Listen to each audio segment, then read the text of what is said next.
I think at some point, all of us already heard crazy stories where people used human flesh to prepare pies, soup, sausages, and all sort of unimaginable things. But this particular and gorgeous serial killer surprised everyone for basically transforming her boyfriends in ice cream. Hello guys, how are you? I'm Avla G, and you are in my channel SPOOKED, and you can call me Avi. If you like dark, spooky, and mysterious, you should subscribe right now. Make sure you follow, you share, you like the video, and comment down below what you think about this crazy story that I'm about to tell you right now. So, no more waiting. Hopefully you're still gonna love ice cream after this video. Let's get to it.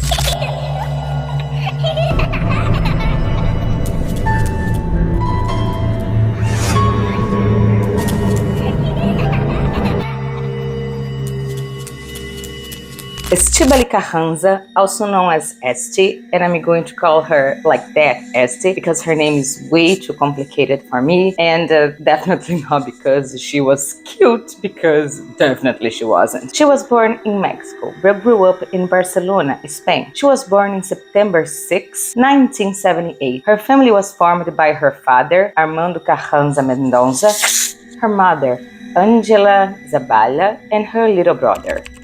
Her father was a writer of books related to exotericism, shamanism, the lives of Incas, Mayans, and Aztecs. So her father had all this spiritual mentality, and at the same time he had like a closed head, which made his relationship with his daughter, Esti, really bad. And it's pretty interesting and strange for me that somebody that is so spiritual is so close-headed. So yeah, we can say that Esti grew up with daddy issues. At this time in Mexico wasn't at all a nice moment for the country. It was so complicated that Armando, Esti's father, he was considered by the government an activist. So the military started targeting him, and Esti remembers when she was a little kid, these guys with like machine guns and everything, all these military guys just like breaking into her house,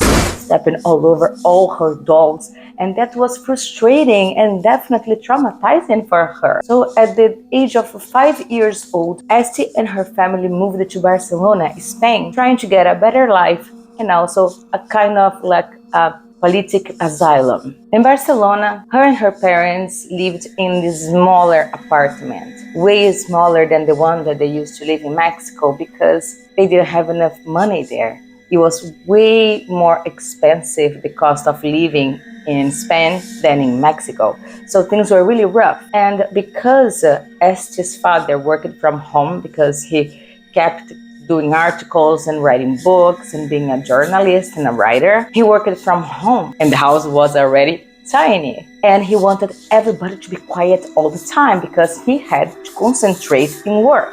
So at that point, Esti and her brother, they felt like they could barely exist. They couldn't play, they couldn't make a noise, they didn't have any attention from her parents, so it was really rough on her. And not only that, but at school, things were not easy at all. She suffered a lot of bullying, especially because at that time, unfortunately in Europe, the xenophobia was really bad. Xenophobia. Am I saying it right?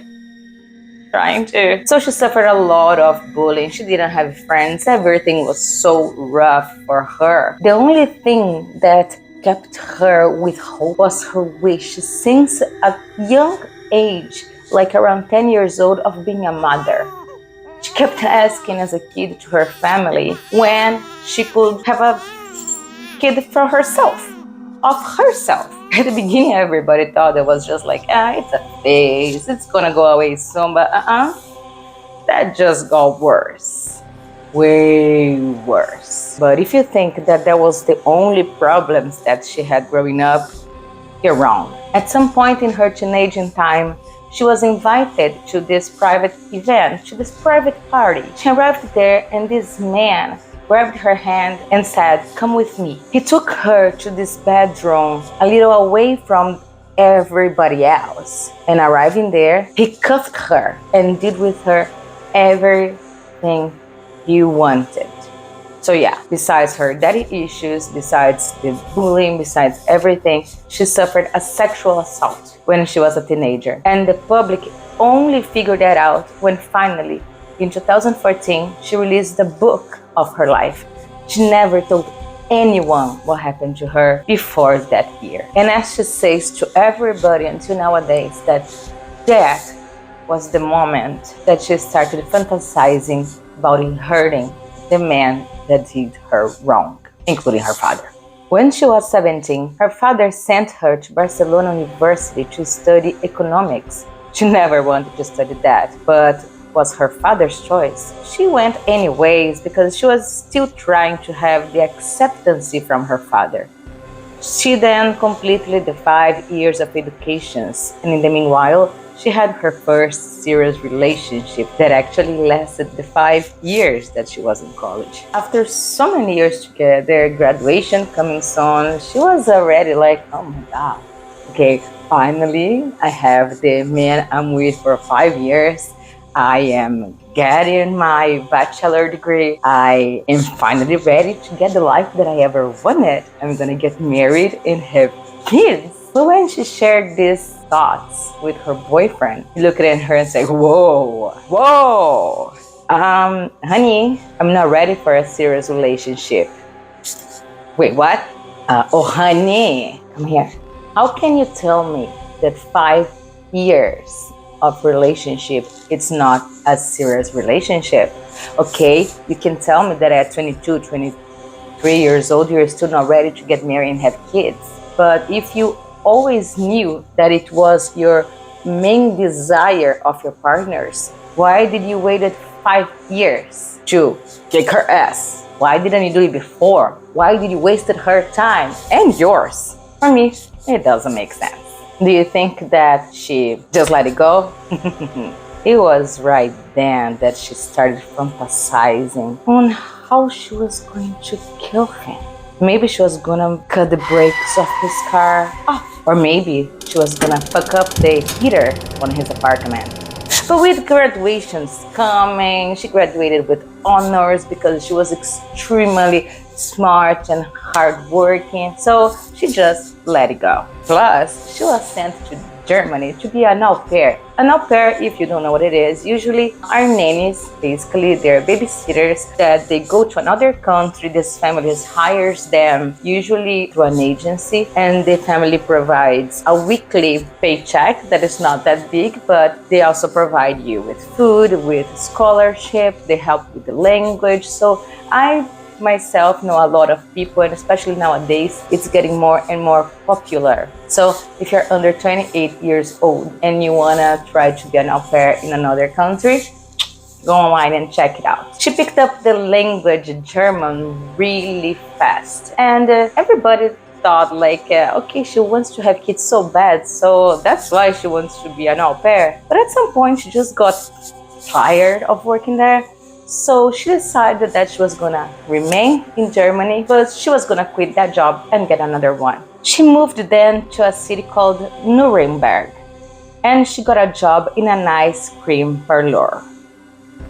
But once again, she was in a new country, a new city, and still with a lot of difficulty in making friends. In 2002, during a work shift, this man got into the store to make an order. He was a refrigerator salesman, and he was 14 years older than her. His name was Holger Roghts. They liked each other immediately, and they started to get really close. He was always going to the ice cream store to visit her, and developed this closer relationship. Only a few weeks later was enough time for Holger ask Esti to marry him. She was only 22 years old at the time, but she wanted to get pregnant and be a mom so bad and as soon as possible that she ended up saying yes. Neither of their families went to the ceremony because none of the parties agreed to this fast marriage shit. All of them thought it was too much, too soon. And honestly, even Esti thought that. She said, as soon as he put a ring on it, I knew that I was making a mistake. And her instincts were right. As soon as they moved together, Holger started being extremely abusive, verbally, psychologically, emotionally. He was just not good at all for her. He also would take all her money, and one time when she threatened him, saying that she was going back to Barcelona to stay with her parents for a while, he took her passport away. Holger was a Hare Krishna devotee. That is an international movement / organization / religion that has their beliefs based on the Hindu scriptures. They don't believe in sex before marriage. And at the beginning, Esti thought that it was nice and even romantic. In 2005, they moved to Vienna after Holger convinced Esti that if they moved there, he would be ready to start a family and they would open their own ice cream shop named Shrelika Ice Cafe. They were supposed to run the business 50-50, but at the end of the day, only Esti was responsible for everything about the ice cream store, while Holger stayed at home playing video games and admiring his Kans collection. Yeah, yeah, bitch, go there and do everything. Work for me, come here, cook for me, clean for me, and I'm gonna just scratch my fucking balls. Not only that, but all the promises about having a baby were not working at all because he just refused to get any type of physical interaction with her, saying that she was ugly and unattractive. And come on, you know it wasn't real. It wasn't true. But he was a jerk. And that made her start fantasizing more and more about how bad she wanted to kill him. But those thoughts about killing him had to wait a little more because something happened in her life. She dreamed about getting one of his so-loved guns and shoot his head with it. But that plan was held until 2007 when another man came to the ice cream store. His name was Manfred Hinterberger. Probably I'm not saying that right. He was 48 years old and he was there to sell a new ice cream machine to her. At that point, honestly, Esti was like, done. She had filed for divorce, but Holger he doesn't want to leave the house, so he was still there, like a dead weight that she kept constantly begging to leave. But she started dating other people, like why not? She didn't have anything with him anymore, anyways, for a long time. Her relationship with Manfred, though, had a lot of ups and downs. They kept going on and off all the time until they decided to maintain this open relationship. So they would see each other, hang out, and still see other people. And one day when she was getting ready to go to another date with this guy that she met online, she had this huge fight with Holger. She said, dude, I'm done. I want you out. Out. Now. Obviously, he refused. Not only that, but he had the audacity to tell her, dude, you're never gonna survive without me. You are nobody. You're never gonna be able to live by yourself. That took her to another level of anger. And then she looked on the table and she saw there a 22 caliber gun of his collection. She didn't think twice. She went behind him while he was playing video games in the computer and she shot him twice in the back of his head and one in the forehead. She then just put the gun away, grabbed her purse, and went out for the date because why not? They just didn't kill a person.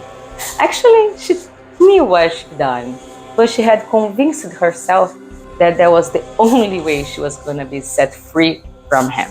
She then went on a date, she slept at the guy's place, and then in the next morning she got home and finally she said, oh, that's right. I have a that body in my living room. Yeah. So she thought, okay, what am I gonna do with this? She thought, well, I think the best option is burning it. But verily, she knew, and she didn't research, that the human body should be cremated, should be caught on fire, needs extremely high temperatures, especially if you're talking about the bones. That's a whole other level of cremation shit. She got an accelerator, threw on him, and set him on fire. Obviously, that didn't work out, and the neighbors started calling the fire department, just thinking that there was a fire in the building. The fire department came, they knocked on the door, and she said, "Oh, my bad. I just burned some fish that I was cooking for dinner." And you're gonna say, "Avla, seriously?" Yeah, seriously. And get worse, they believed her. A lot of people think that they believed her because she was pretty and she threw her sensuality right there. Anyways, it worked. And then she said, okay, I can't handle this right now. I'm gonna go sleep with my lover again. And she went to sleep over at the house of the same guy she dated the night before. And the next day she arrived there and a neighbor caught her before she went through the door and said, "Hey, what is this smell?" She gave like a stupid excuse and thought, okay, now I really have to handle him. She then went to the store, bought a chainsaw, and the guy even looked at her like, are you gonna handle this yourself? And she said, yeah. Are you sure? Well, just be careful because one thing wrong and it's a lot of mess. At that moment, she thought to herself, he didn't know how true that was. And that for all horror movie fans, the reality of cutting up a body with a chainsaw was far worse than you can imagine. She took 2 days cutting him into pieces, putting them in ice cream tubs, and filling it with cement. She took a couple more days cleaning the house, and then she said, okay, what am I gonna do with one problem? The head was too big for any ice cream container she had. So what she did, she just threw cement straight into the freezer. Yeah. Nobody really missed Hoger because he wasn't a man of a lot of friends or family. And anytime somebody from the family asked what happened, she would say, oh, he moved to India. He wanted to follow the Hare Krishna community and he wanted to work in his spiritual self. And people believed because everybody knew that he was a Hare Krishna devotee. And they were actually happy for her and for him because they finally moved on. Everything was fine until the day that she received a letter that she needed to move out. So she said, fuck, what am I gonna do now? She decided to call a cab, got all the containers, put into the cab, and left to her store. She put every single piece into the basement. According to Esti, the basement felt like a cemetery, calm and peaceful. And she admitted that often she would go down there to talk to him and hang out. I don't know how I feel about that.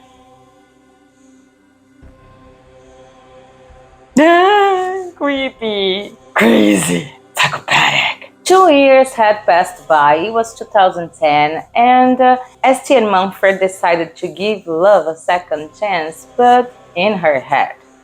Because she thought that after a couple of years, he had a change of heart and finally wanted a serious relationship and have a family and get married and have kids. But from the first day, he made it very clear for her that it wasn't what he wanted. He actually wanted to be in an open relationship with her. And then not only that, but he started being abusive to her in a way. She was really trying to give it a try no matter what, and started doing everything he asked her to do, including nose reduction, lip filler, facelift. She was trying desperately to fit in the beauty pattern he wanted a woman to be. So she kept doing multiple cosmetic operations. One night, when he was out, she got into a dating platform he was using and said that on his profile, he described how the ideal woman would be on his eyes, and the description had nothing even similar to her. It crushed her. She couldn't handle anymore the idea of Manfred looking for another woman. She even tried to distract herself from that feeling and her thoughts, visiting her family in Spain, but it didn't work.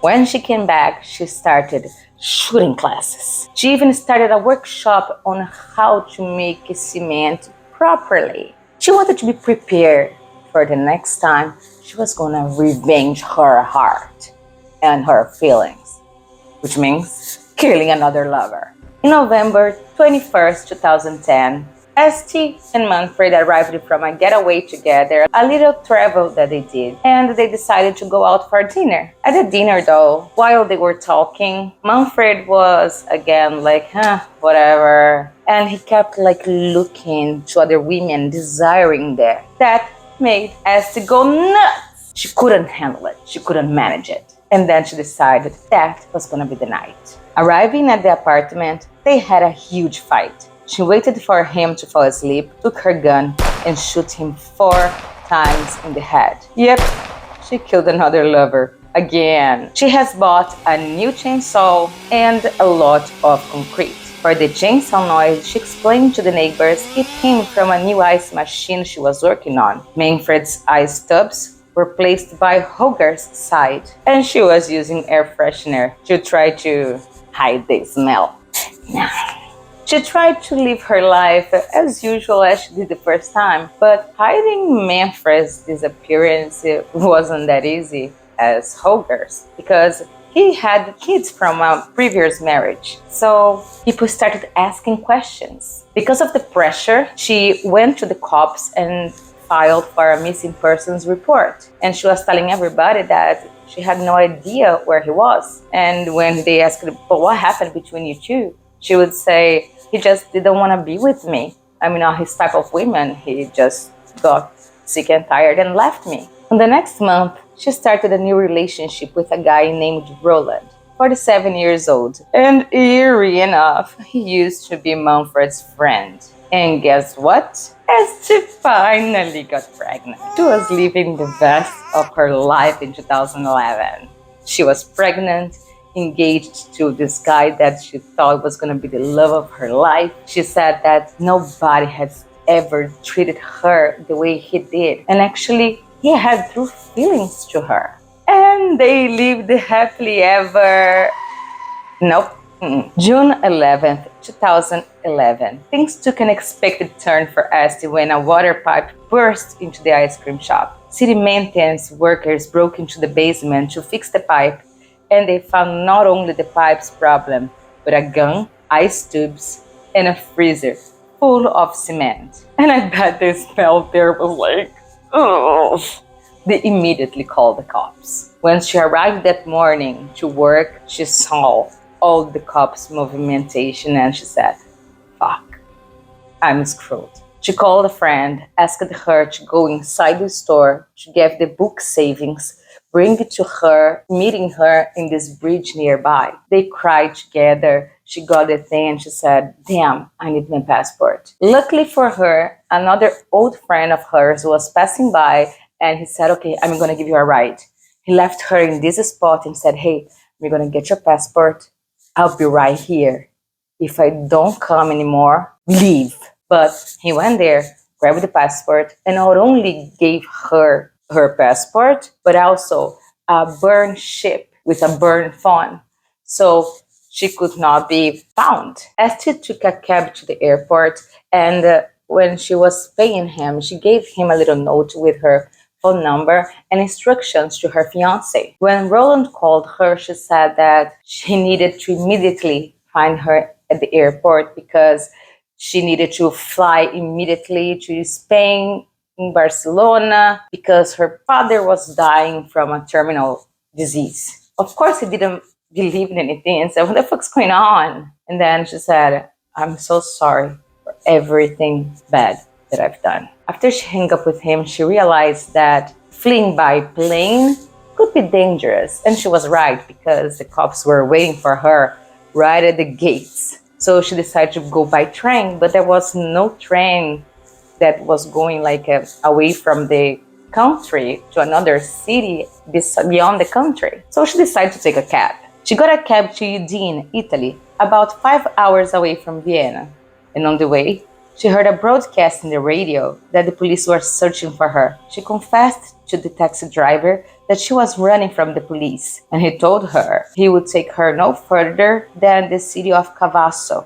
God knows how, but she managed to convince him to book a bedroom in this hotel under his own name, and she stayed there.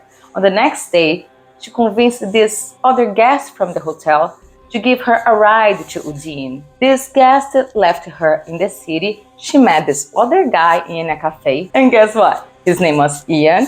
She managed to convince Ian to stay at his place for a few days because she was running from an abusive boyfriend. And remember, she was pregnant. But Ian, as the days went by, he started being a little suspicious of her behavior because she was obsessed with the case of the ice killer from Austria. On the morning of June 10th, Ivan called the police and they arrived to arrest Esti. She confessed her crimes immediately because she was really worried about her unborn child, and she was scared because she was having multiple contractions and started to bleed. She was taken to the hospital to make sure everything was okay with the baby, and right after, they took her back to Vienna. While she was waiting for the trial in jail on January 2012, she gave birth to a baby boy that she named Roland after his father. No longer after, even though she was in prison, Esti and Roland got married. Yeah, and when people asked him why he would marry a murderer, he said that, believe it or not, and I don't, she was the most wonderful woman he ever met in his life. And also, he believed that she would never do anything bad to him because he really believed she loved him. And Esti would say that she would never ever do anything bad to him because nobody has ever treated her so well, and that if she ever met him before, she would never have become a killer. Roland tried to get custody of the baby, but it was denied. The baby then went to live with Esti's parents in Barcelona, Spain. In November 2012, Esti confessed everything she had done in details to the court. She said that everyone is a murderer. Some people just haven't started killing yet, and most would never do it. It doesn't matter if someone is innocent or not. I was innocent one day, and then I killed 2 men. She was sentenced to life in a psychiatric institution. In 2014, she was transferred to an asylum for insane people just for men. She was the first woman to ever be there. They were saying she wouldn't be okay among other women, but after her, other 13 women also were transferred there. In 2015, she got divorced from Roland, and in 2018, she announced that she fell in love with another prisoner named Martin that had borderline personality, and that she liked his aggressive part. The aggressive part of his personality was actually really attractive. But in 2019, they separated because both families were against the relationship, and Esti's parents threatened her, saying that if they kept together, she would never be able to see her son again. Esti remains in the facility and she's gonna spend the rest of her life there. What do you think about this two-faced woman? Pretty and gorgeous, and yet crazy and a killer. Comment down below what you think. Don't forget to again subscribe, like, and share for people that like true crime. Comment down below another cases that you want me to talk about. And let's keep it doing. Dark, scary, and mysterious. See you next video.